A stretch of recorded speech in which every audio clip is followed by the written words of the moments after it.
Welcome to Sathyabama's kitchen. நம்ம இப்போ வெய்ய காலத்துக்கு ஏற்ற மாதிரி வடாம் போட ஆரம்பிச்சிருக்கோம்.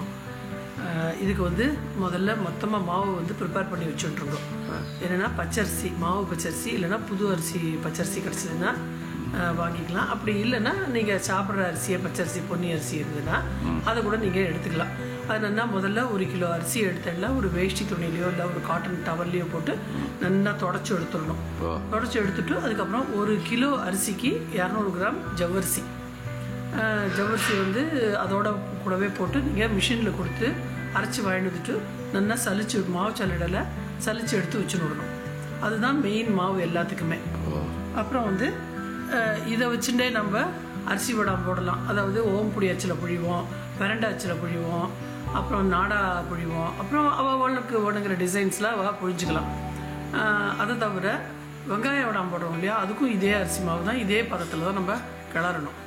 ஸோ இப்போ அந்த அரிசி மாவு நான் மொத்தமாக அரைச்சதில் இந்த மாதிரி மெஷரிங் கப்பில் 2 கப்பு மாவு எடுத்துட்டுருக்கேன்.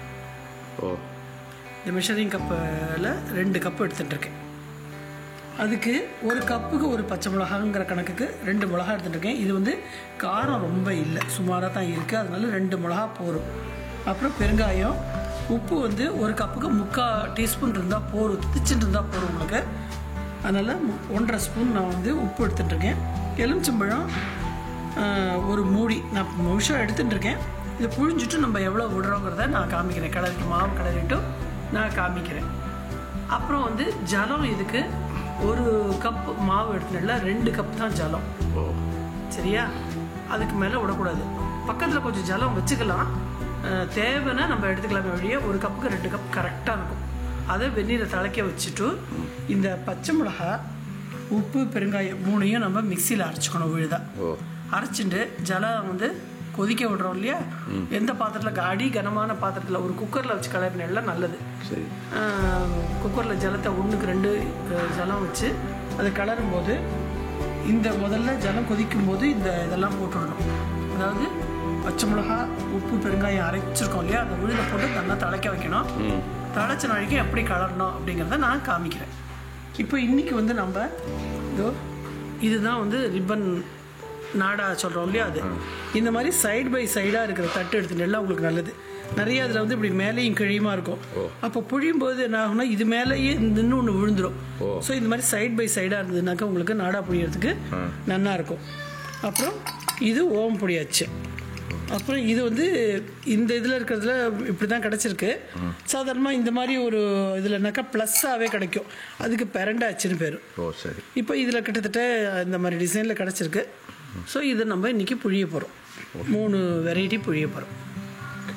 இப்போது தண்ணி திளைக்கிறது பார்த்தீங்களா, இதில் வந்து நான் இந்த பச்சை மிளகா, உப்பு, பெருங்காயத்தை அரைச்சி வச்சுருக்கேன். அந்த விழுதை அந்த ஜலத்தை நான் அதில் விட்டுட்டேன்.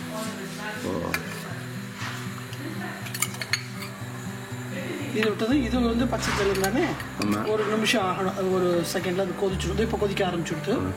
நல்லா கொதிச்சு நழிக்கும். அடுப்பை நம்ம அணைச்சி விடுவோம். அணைச்சி விட்டு இந்த மாவை கொட்டி நம்ம கடலிடலாம். எது பச்சை ஜலம் சொன்னேன்? இப்போ நம்ம இதை அரைச்சோம் இல்லையா, பச்சை மிளகா, உப்பு, பெருங்காயத்தை போட்டு பச்சை ஜலம் விட்டு தானே நம்ம அரைச்சோம். சரி, ஓகே. அது வந்து கொதி வரணும் இல்லையா, தண்ணி வந்து பச்சை ஜலம் அதில் இருக்கவே கூடாது. அது முக்கியம். ஆமாம். இதோ இப்போ தண்ணி திளைக்க ஆரம்பிச்சுட்டு இப்போ அடுப்பை அணைச்சுட்டேன். இப்போ இந்த மாவை கொட்டி கடலிடலாம். கொட்டிகிட்டே கலரிகிட்டே இருக்கணும்.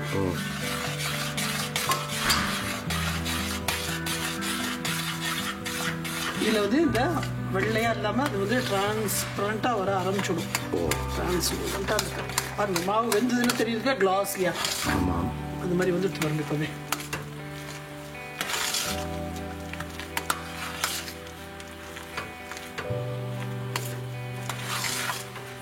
இந்த மாதிரி கிளறிட்டு நம்ம இதோட குக்கரோட மூடியை போட்டு வெயிட்டை போட்டு வச்சிடணும். வெயிட்டை போட்டு வச்சுட்டு ஒரு 1/2 hour 1 hour கழிச்சு நம்ம எடுக்கலாம். நான் வந்து நிறைய கிளறும் போதெல்லாம் என்ன பண்ணுவேன்னா, விடிகாலத்தால 2 மணி 2:30 மணி அந்த மாதிரி சமயத்துக்கு எழுந்து கிளறி வச்சுடுவேன்.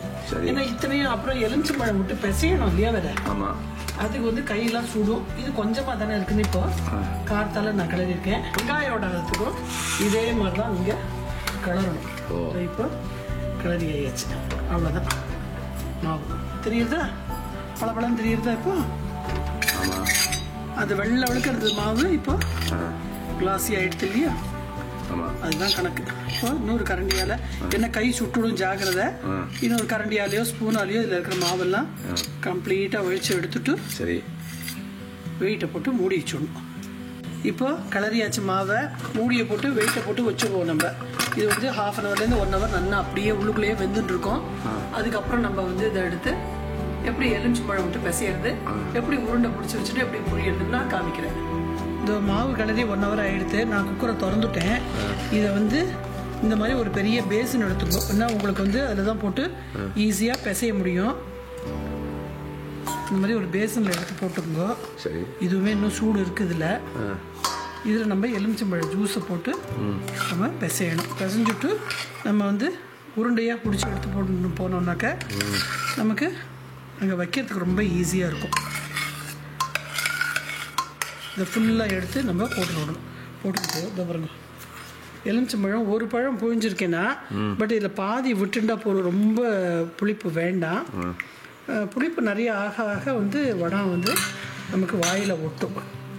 முதல்ல சூடாக இருந்ததுன்னா முதல்ல கரண்டியால் இந்த மாதிரி கலந்து விட்டுருக்கோம். கலந்து விட்டுட்டு அதுக்கப்புறம் கையால் நல்லா இழுத்து பிசைஞ்சுக்கணும்.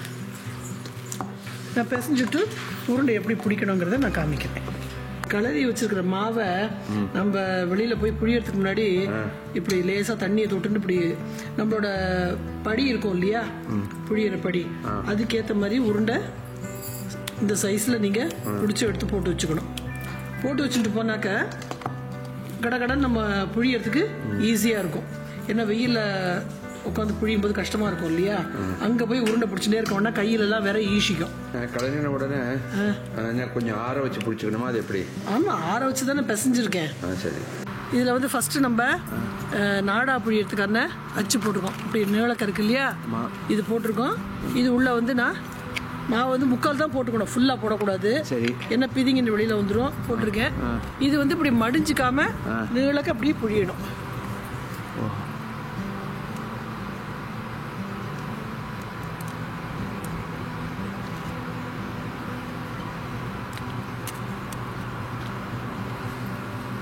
ஓகேவா? இப்போ இந்த அச்சில் வந்து ஓமப்பொடி தட்டு போட்டிருக்கேன். இது வந்து நம்ம எப்படி புழியணும்னு பார்க்கலாம்.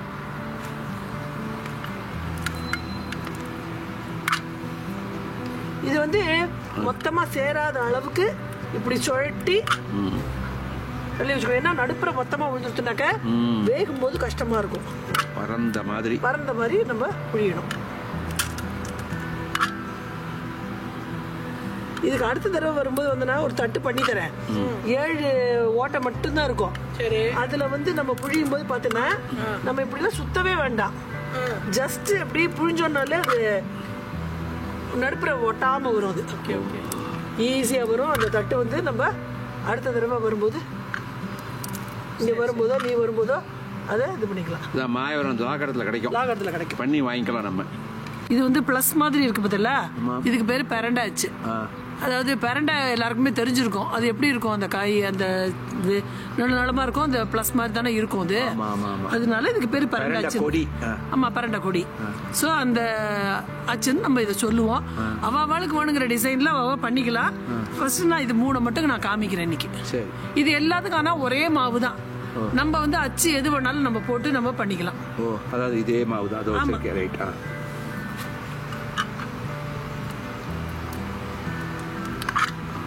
இதுவும் வந்து இந்த மாதிரி ரொம்ப இது கூட வளையக்கூடாது. நான் இப்படி உட்காந்து புழியறதுனால கஷ்டமா இருக்கு.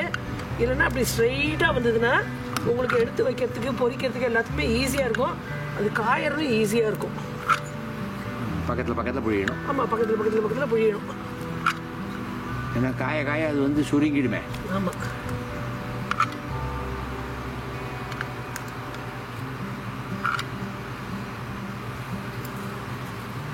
இதே மாதிரி பாக்கி எல்லாத்தையும் நான் புழிஞ்சுட்டு காமிக்கிறேன். 3 தினசு நம்ம புழிஞ்சிட்டோம். அதாவது நாடா, ஓம்பொடி அச்சுல, அப்புறம் பெரண்டா அச்சு, அதுல புழிஞ்சாயிடுச்சு. நம்ம சரி 3 தினசு தட்டு போட்டிருக்கோம். அவளுக்கு வேணுங்கிற டிசைன் அவ புழிஞ்சுக்கலாம். ரொம்ப நல்லா வரும். அப்பப்போ நம்ம வந்து இந்த புழிஞ்சுட்டு நம்ம அதை கட் பண்ணிட்டு அடுத்ததுக்கு வருவோம் இல்லையா, அப்போ இந்த விரல வந்து இப்படி தண்ணியில துவச்சுட்டோம்னாக்கா கையில ஒட்டாது. அந்த மாதிரி பண்ணினா ஈஸியா கடன்னு புழிஞ்சுடலாம். இது வந்து சாயங்காலம் எந்த அளவுக்கு காஞ்சிருக்குங்கிறத சாயங்காலம் தட்டில் எடுத்து போட்டுட்டு நான் காமிக்கிறேன். நம்ம அரிசி வடம் புழிஞ்சோம் இல்லையா, அதாவது இது வந்து பிரண்டை அச்சில் புழிஞ்சோம், இது வந்து ரிப்பன் நாடா புழிஞ்சோம், இது வந்து ஓம்புடி அச்சில் புழிஞ்சோம். சரி, இது எல்லாமே ரொம்ப நல்லா காஞ்சிருக்கு. இது பாருங்க இதில் எவ்வளோ நல்லா உடையிறது. அதே மாதிரி இதுவும் நல்லா உடையிறது. இது வந்து 2 நாள் தான், நேத்திக்கு காத்தால வச்சோம், இன்னைக்கு சாயங்காலம் எடுத்தாச்சு. சரி, இந்த ஊர்ல வெயில் நிறைய இருக்குங்கிறதுனால இப்படி இருக்கு. நம்ம இதுவும் காய்ச்சல் போறல ஒரு மாதிரி உள்ளுக்குள்ள உடையாம இந்த மாதிரி இருந்ததுனாக்க இன்னும் ஒரு நாள் நம்ம காய வச்சுக்கலாம். சரி, சரியா? இப்போ வந்து நான் இதை பொரிச்சுட்டு எப்படி இருக்குங்கிறத உங்களுக்கு காமிக்கிறேன்.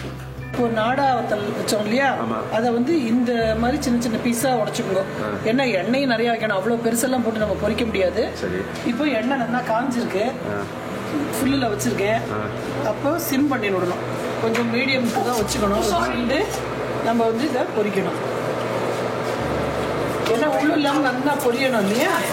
அதெல்லாம் எப்படி பொரியணும் இருக்குல்ல, வெள்ளை வெளுக்கவும் இருக்குது, நல்லா பொரிஞ்சு வந்துருக்கு இல்லையா. இப்போ அந்த பிரண்டை அச்சில் புழிஞ்சோம் இல்லையா, அதையும் இந்த மாதிரி சின்ன சின்ன பீஸாக தான் உடச்சி வச்சுருக்கேன். அதை போடுறேன். இது வந்து ஃப்ளேம் எந்த இதில் வச்சுருக்கேன்? மீடியமில் தான் வச்சுருக்கேன். எண்ணெய் நல்லா காஞ்சாயிடுச்சு, மீடியமில் தான் வச்சுருக்கேன். ஏன்னா உள்ளுக்குள்ளெல்லாம் நல்லா பொரியணும் இல்லையா, அதனால தான். அப்புறம் இந்த ஓம்புடி அச்சில் புழிஞ்சோம் இல்லையா, இந்த வடாத்தையும் வைக்கிறேன். இந்த வடை நல்லா வந்திருக்குங்கிறதுக்கு இதை பாருங்க, இப்படி படப்படன்னு பொரிஞ்சு ஆனால் வீசி வருது இல்லையா, இதுதான் கணக்கு. இது ஒன்று ஒன்றா போட்டு பொரிக்கிறேன். ஆமாம், இது ஒன்று தான் பொரிக்கணும். ஏன்னா இது நல்லா வீசி பொரியும். 4-5 போட்டோம் வச்சுங்களேன், இது வந்து சரியாக பொரியாமல் போயிடும். எவ்வளோ பெருசு வருது இருக்குல்ல, சின்ன பீஸ் போடுறது. அதனால தான் வந்து ஒன்றா தான் இது போட்டு பொரிக்கணும். கொஞ்சம் இப்படி அழுத்தி கொடுத்துட்டாக்க, இல்லைனாக்கா மேலால் அப்படி தூக்கி விடுறது இல்லையா, கொஞ்சம் அழுத்தி கொடுத்துனோன்னாக்கா உள்ளுக்குள்ள வரைக்கும் நல்லா பொரியும். இது நாடா அச்சில் புழிஞ்சுது, இது பிரண்டை அச்சில் புழிஞ்சுது. இது தெரியுறதா? இப்போ ப்ளஸ் மாதிரி இருந்தது பொரிச்சாக்க அப்படி இருக்க பற்றில. அப்புறம் இது வந்து ஓம்பொடி அச்சில் புழிஞ்சுது. இது எல்லாமே பாருங்கள் எவ்வளோ கிறிஸ்பியாக இருக்கும், உள்ளுக்குள்ளே கூடு பஞ்சிட்டு சூப்பராக இருக்கும். இது கூடு பஞ்சிட்டு இருக்கு, உள்ளுக்குள்ளே நல்லா கரக்கரன்னு இருக்கும். இதுவும் நல்லா கரக்கரன்னு இருக்கும். இதெல்லாம் அதாவது இந்த மாதிரி வெய்ய நாளில் நம்ம இந்த மாதிரி வடாங்கள்லாம் போட்டு வச்சுட்டோம் வச்சுக்கோங்களேன், குழந்தைகளுக்கு தேவையில்லாமல் வெளியில் வந்து சிப்ஸ் எல்லாம் வாங்கி கொடுக்க வேண்டாம். எண்ணெயில் பண்ணுறா, என்ன இன்க்ரீடியன்ட் போடுறா, அது உணா போகாமல் இருக்கிறதுக்காக என்ன பண்ணுறா அப்படிங்கிறதுலாம் நமக்கு தெரியாது இல்லையா. ஆமாம், ஏதோ சம்திங் இருக்கும் அதில்.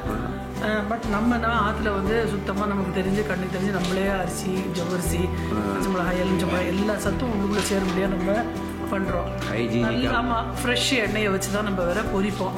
அதோட எவ்வளோ பெரிய பேக்கெட்டில் நம்ம 25 ரூபா 30 ரூபா கொடுத்து வாங்குவோம். தூண்டு பொசுக்குன்னு அடியில் தூண்டு இருக்கும் இல்லையா. இதுன்னா சஃபிஷியண்ட்டாக நல்லா குழந்தைகள் நல்லா வயறார நல்லா சாப்பிடலாம். நமக்கும் வந்து கணிசமாக நல்லா கிடைக்கும், திருப்தியாக இருக்கும், ஹைஜீனிக்காகவும் இருக்கும், திருப்தியாகவும் இருக்கும். அதனால் இந்த மெத்தடில் நீங்கள் வந்து வடாம் பண்ணி பார்த்துட்டு உங்களுக்கு எப்படி வந்தது, உங்களுக்கு பிடிச்சிருக்கா அப்படின்னு சொல்லும்போது சந்தேகம் இருந்தால் கழுகோ கிளாரிஃபை பண்ணுறேன். சப்ஸ்கிரைப் பண்ணுங்க. தேங்க்யூ.